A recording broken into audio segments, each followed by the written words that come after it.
Welcome to the Daily Reminder Network. Never ever underestimate the power of Allah.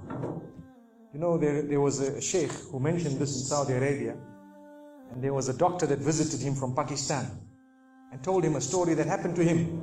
So he says, what happened to me? He says, the doctor who's speaking is a top neurologist, one of the top doctors in Pakistan, or, you know, a very, very good doctor, very hard to meet. It's said that perhaps you would have to wait months on end before you can get an appointment to see him. So what happened is, he says, I was flying from one city to another, a very busy man, flying quite often within the country and perhaps even outside. And he says, suddenly the clouds built up. Huge clouds, and the lightning started striking, and it started pouring, and there was lots of turbulence, and one of the engines was struck and it was damaged. So we had to land. And so what happened is, the landing was at a nearby little airport or a little strip and so on. And when they landed there, it was a remote area. How are you going to repair this aircraft? A few people who were on it, it was a small plane, they were, quite surprised because they landed it in such a remote place. No one's there to repair it. They would have to wait, definitely. So the doctor asks the captain or the pilot that, you know what, how long are you going to be? He says, no, we're going to be quite long. Well, I need to get to that area. Look, he says, it's just a 3-hour drive by vehicle. So why don't you just go by road? And you know, you can go there and get there. He says, okay, good idea, because this is going to take long. So he decides to go on one of the tri-shows, you know, in Pakistan, one of the areas, wherever it was, and he jumped in. And as they started progressing, the clouds built again, and the lightning was striking, and the rain started pouring, and it was pouring so much that their vehicle could not move much more because of the mud and because of everything else. And so it was quite an open area with a bit of farmland, and after a while they realized, look, we're not getting anywhere. There's a little house here. Why don't we just go there? We can read our salah. Perhaps we can, see, have a bit of a meal or whatever else. And they decided to knock the door. Strange people, strange land, far off, out in the rurals. And so he knocks the door, and he's got his little bag and everything, and he walks in. An old lady happened to answer the door after a while, and they spoke to her saying, look, this is what has happened, and we're going from so-and-so to so-and-so, and we just want a place, we want to read salah and so on. And she said, no problem, you can come in. She had a little musalla, a little sajjada, and she had a little baby on the side, or not a baby, but a child.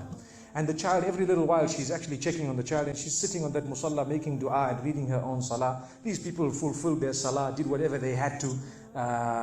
And when they were about to leave, they spoke to the old lady saying, thank you very much, jazakumullah khair, and so on. And, we're going, what's happening to this child, So the woman says, look, the child is an orphan. And the child is unwell, not well at all, very sick. And we've been to all the doctors around. And subhanallah, I'm the grandmother of this child. The doctors have told us that there is only one specialist around who can help this child. And we tried to make an appointment, but they asked us to come 6 months later. And it's far away.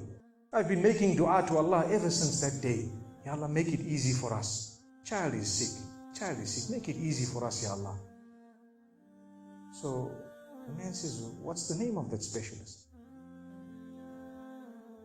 So the granny says, it's Dr. Ishan. Immediately this doctor burst into tears. Straight away, he burst into tears. Why are you crying?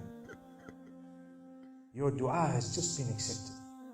For your dua, the thunder came, the lightning came, the engine struck, we came down, we came on the road, the rain came again and stopped us and so on. And do you know what?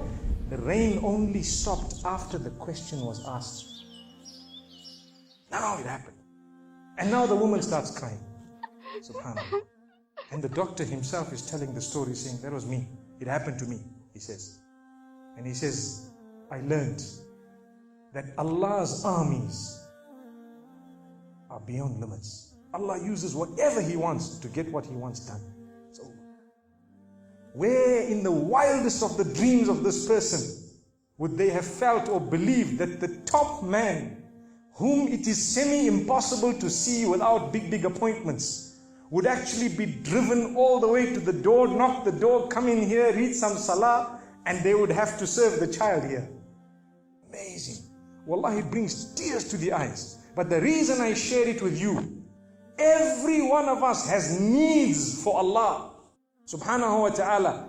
Just keep calling. Just have yaqeen. Have conviction. If it is meant, it will definitely come in your direction. You know, we use the term by hook or crook, but I don't want to use that today. I want to tell you, by the mercy and power of Allah subhanahu wa ta'ala, it will happen. It will come to pass. May Allah subhanahu wa ta'ala bless us. May He open our doors. May He grant us all shifa. And may He make us firm believers that for Him, nothing is impossible. Donate now. Go to thedailyreminder.org/donate and stay updated by joining our network's social links.